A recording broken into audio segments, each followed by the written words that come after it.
Welcome back to We Be Talking Ladies. I am Sheikah. That is your girl Ave. We have Kimberly. And we're gonna go ahead on and go into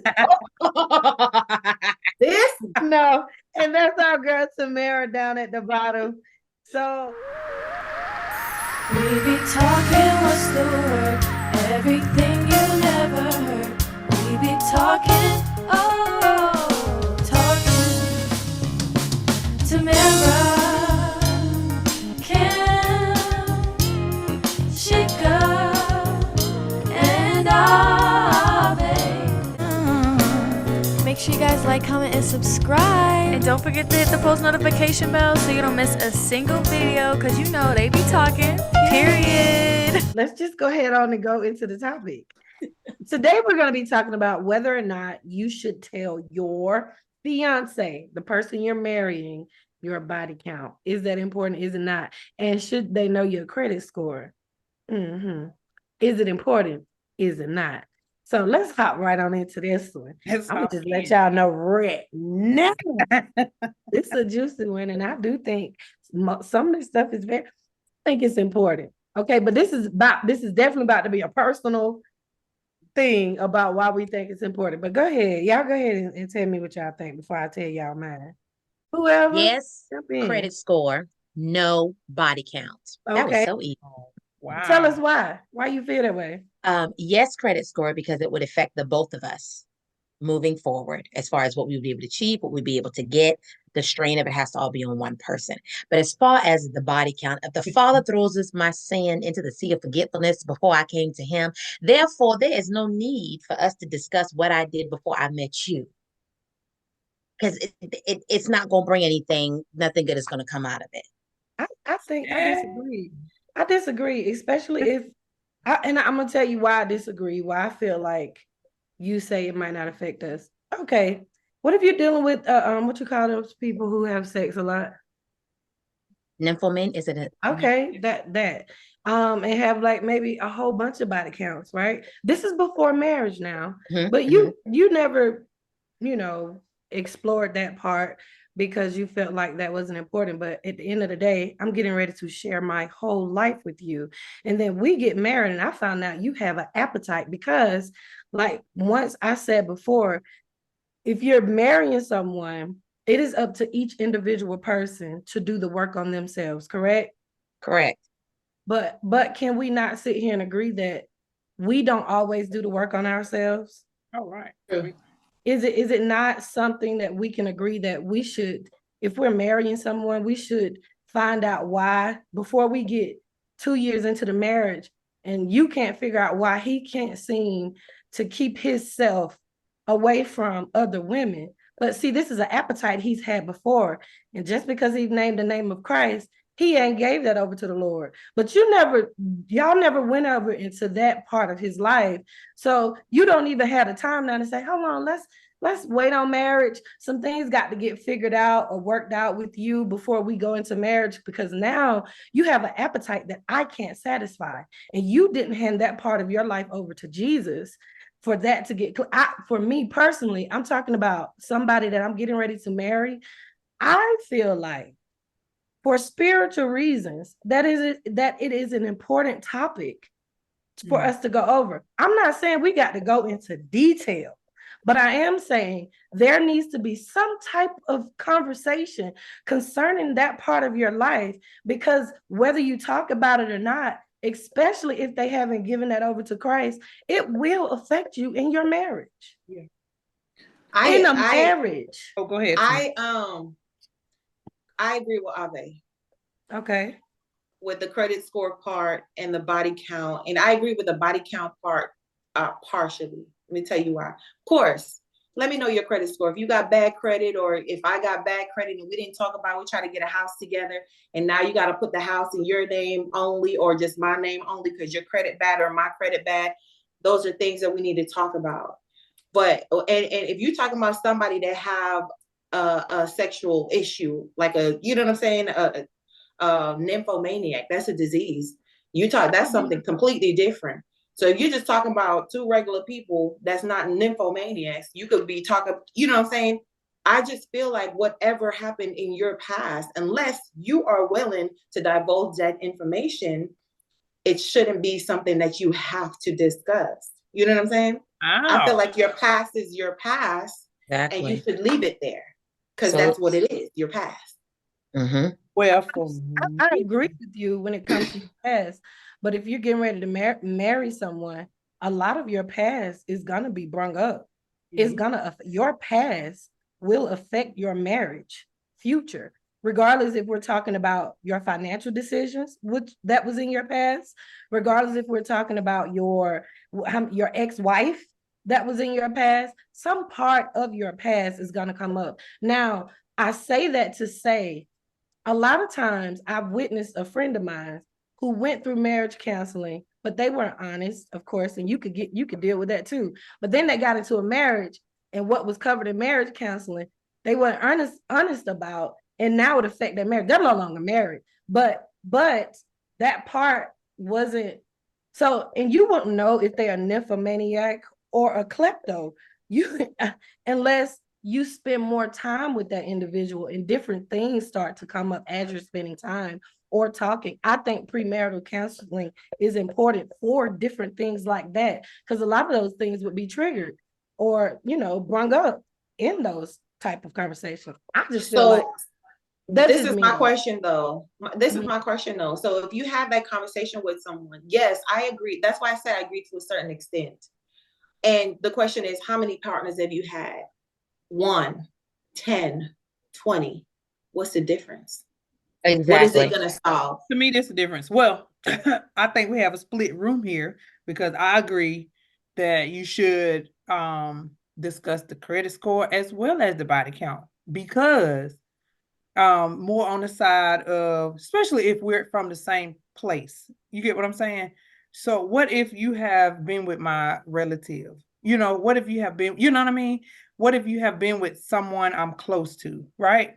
I'm thinking, my personal thing is I'm a detailed person, and that ain't always a good thing. But when it comes to I'm spending the rest of my life with you, I don't feel like there should be any secrets when it comes to that. It shouldn't be no. Now, I ain't saying just go, flat out put all your business out there. If I ask, it should be willing to discuss it. It shouldn't be no holding back. It shouldn't be like, well, I'm not telling you that because you're gonna look at me different. I think I don't need video. right. I think especially if, like, I'm from a small town. I'm finna get ready to get married to you. We grew up together. We did all this. I don't want to be standing up there finna marry you and you done knock down half of the, you know what I mean? The people that I hang with on the regular basis. I want to know. But you would know that already. Wouldn't you be from a small town? But how would you know? How would you know that? How would you know that? I wouldn't know. Come on, let's be real. If Maybe we're from a small it's town, not. Not always, because you have what is called one night stands. People do stuff, but if you're never from a small divulge town, certain information. if you're from a small town, information is gonna come out. People go. Well, not talk. even from a If you're not from even from a small town. You know that guy sleeping with everybody. We know that's Curb the Corner Curtis. We know who that is. That happens. And you want to clean him up big and marry him, too, and now you want him to tell you if he slept with your cousin. But check this out. It happens everywhere. But listen to this. Small towns. I'm saying. What if he's not from your town and he moved there? He's not from your town, and his reputation isn't as prominent, but he has slept with some people in your family, one night stands, and it hasn't come out. I do believe in secrets. Now, I do agree with you. If you are from a small town, people talk, and people pass because it's small, and that's what happens. But you could be in a situation where this was a secret. Quiet. Yeah. And then once you marry, it come, girl, he slept with such and such, A, B, and C. I would have just liked to know that before. I just like to know too, because it that doesn't have anything to do with make body it count. different. That's an issue of honesty. If this man marrying you, knowing that he slept with your cousin, he doesn't have to say, "Well, hey, I slept with 100 women." He could just say, "Hey, So when you say body count, because I can say, he could say, "I slept with 20 women." Are you expecting him to tell you the names of all the 20 women that he slept with? No, you don't know he slept with your cousin. If he grew up where I grew up at. His body count. Listen, I said that earlier. He don't have to give me detail, but check this out. If we How talk you about don't know if he doesn't give you detail? How you Can don't I- know he slept with your But cousin? if we talked about it, check this out. If we've talked about it and he said, listen, I've slept with 40 women. If my cousin come up to me and we married, she say, hey, I hit Pete up. You know what I'd be like? Oh, it's fine. That was the past. Because guess what? I have somewhat of a buffer now. I know his past and I still chose to move forward, that it was a possibility. He done slept with 18,000 women. And if somebody come to me, I could care less about it because I chose. That's my thing. And I said it in the beginning. He don't have to give detail. I said that earlier. I don't need to know the names. But if we have a conversation, I don't need the names. It ain't important because after you tell me you slept with 20 women, it's gonna be my choice to say, you know what? I want to move on and deal with what comes with that and work through it. Or I don't think I want to deal with that. But we still should have some type of level of honesty and respect for each other, that if I do divulge that type of information with my spouse, that I trust you enough to say, you know what, baby? Okay, let's work through it. Or I ain't on that level with you. We'll need to work through it. Just feel like if I'm marrying you, you need to know who you're marrying. That's my point with that. And I'm I not get saying it. I gotta I have get it. details. That is your business, and who you slept with is who you slept with. But from my perspective, I feel like every aspect of your life will eventually, at some point, affect our marriage, It will. especially if you haven't dealt with it.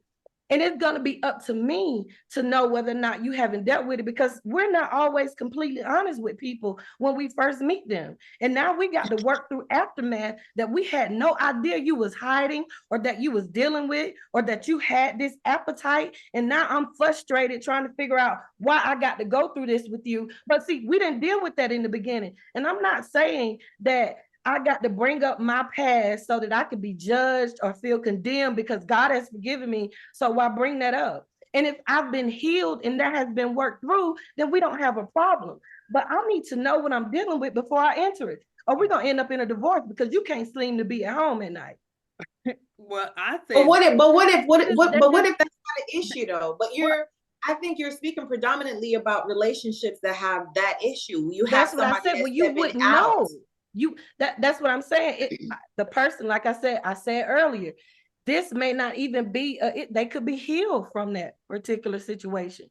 But 9 times out of 10, we know that we're spirit beings first. And if you've slept with 25 to 30 people, there is something, whether you've been molested, whether you've been whether there is some type of spiritual warfare going on there, where you have an appetite for something that has not been fulfilled. And it ain't just because you just want to sleep with people, and you're fine. No, I feel like, me personally, my personal experience and belief when it comes to sex, I feel like you doing that repetitively with people, that's something spiritual that you need to deal with. That's just my personal opinion. I think the conversation could go something like this, without saying, let's talk about this. I slept with 20 people, you slept with 40 people. In the past, I have been promiscuous, but I am healed from that.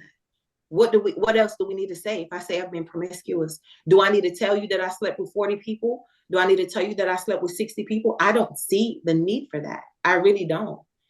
If saying that you've been promiscuous, I feel like to be dating our relative or something. I'm not saying if you're in a big city, you got to expose details, because I probably never run into somebody. But if I'm prone to run into my cousin or run into, if you come from a little itty bitty town, I can understand. Let me, That's what I'm and saying. you gonna know. And then Let me know if you slept with Sheree. Let me know if you slept with Brittany. They're my cousins. These my people. You know what I'm saying? Let me know. But like, if on just on a regular, saying I slept with a number of people, to me that doesn't serve any purpose. I can say, I have been promiscuous and I've had this issue and I've been promiscuous, but I am healed from that. And that's my past. And I don't feel like I need to go in there and say 1, 2, 3, 4, 5, 6, 7, 8, 9, 10. And sometimes it depends on the reason why the other person want to know. Sometimes they're not coming from a place of, I want to know what's going on with you, because in just in case we start to have problems, then I can say, well, this. Sometimes they just, especially if it's coming from a man, wanted to know how many men their fiance has slept with. Sometimes, what's the reason they want to know that for?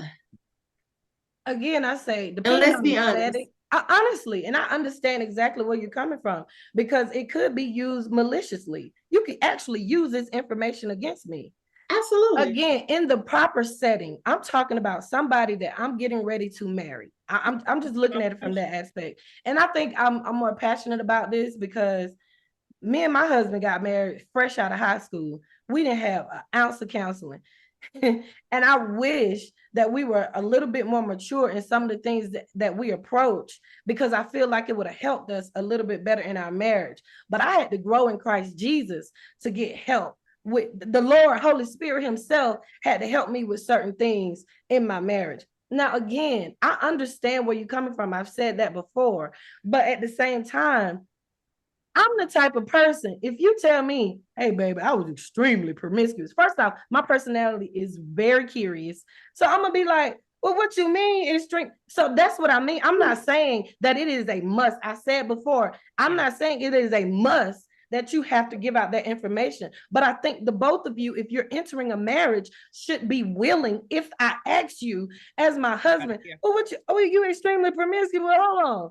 How many women we talking that has come up in my marriage? And we went through it. I mean, of course, we was in high school and we talked about it, and it's okay. And like I said before, I wouldn't want to know, especially at the ripe age of 38. I know what the details would do to you. So I don't want to know details of it. You ain't even got to tell me if it was my family members. At this point, if someone comes up to me and say, I slept with Rick, then guess what? I chose to take Rick on after he told me he was extremely promiscuous. Then, oh well, you had him then, I got him now. I'm just saying, I feel like it's something that needs to be discussed. Now, how far you willing to go with it, that's on you, but you should not have an issue with talking to the person that you're getting ready to marry and disclose information, especially if I ask you, well, how many people you talking, Mr. Extra Promiscuous? Like, what you mean? Well, when you say it like that, though, you have a different approach. When you're like jokey, whatever, you know what I'm saying? That's a different approach. What I'm talking about, we sitting there in premarital counseling before that, and that's what I'm talking about. I'm not talking about we sitting there. It's the this same. is before we get married. This is your fiance. But I'm just saying that the conversation need to be had. Maybe not as, maybe not in the marriage counseling session, maybe before, because some stuff is just intimate, Some stuff is just between y'all. Maybe not at the marriage counseling you asking that question, but I want to know if you done been with my my peoples or not. I'm the number don't really matter. It's just who. Like, don't let me run up in some, be all up in people's face and why who matter? You know what I mean? I don't want to be in your face if you done. I don't know. Hold up now, Kim. Now, I thought that you said you wouldn't have no problem if we was inside of the grocery store and the ex came up and was like, "Hey, right." That's different than sleep. I'm talking about sleeping with somebody. I mean, I'm gonna tell you something. If an ex came up to my husband and said, "Hey, we're gonna have a problem," I already told y'all that. No. I'm saying, I would want to know, like you said, I would want a heads up. That because when they say something about it, I'm already aware that caught off guard. Yeah, and we're in a small town. Like yes, if you've been with somebody in my circle or you've been with my that's what I'm saying. That's what I'm saying. Like, that's completely different from just divulging information about. No. I said you got to be able to talk to me about it. It's not you got to be able to talk about it. I think it's a conversation that need to. I think it's a conversation that needs to happen. But you don't, like you said, you don't have to go all into every little single detail. I had it like this, like that. I'm just saying, if I hang with somebody on the regular, I'm with them all the time. Don't have me in their face every day like that, and you done slept with them. That's what I'm saying. And I don't know. Yeah, absolutely. Yeah, don't do me like this. If we learned anything, it really comes down to knowing exactly who your partner is, if this is someone that you're actually able to have this communication with. For some, it matters. As you can see, we split down the middle. For some, it seems not important. I am some, I am she. But at the end of the day, what is most important is to have good, strong communication with one another to where you can have a foundation of trust, where you can have a foundation of safety, that whatever conversation may pop up, we may find out that happened in your past, at least we know that nobody is blindsided and that you would be able to attack it as a unit versus attacking it as individuals hurt or jaded of the situation. I will attack it individually. Anyway. Absolutely. We don't want to attack them individually now. Kim, stop fighting, y'all. We keep you in prayers. Because that small town, you beating everybody up. Don't do me like, don't blindside. Yeah, I don't want to be blindsided. Let me know don't do me like that. Yeah. That seems like we are not a team. We ain't no team because somebody didn't get the memo, you know. Don't do me like that. So exactly. Well, as always, we thank you guys for watching, and we'll see you again next time. Bye-bye. Bye. Make sure you guys like, comment, and subscribe. And don't forget to hit the post notification bell so you don't miss a single video, because you know they be talking. Period.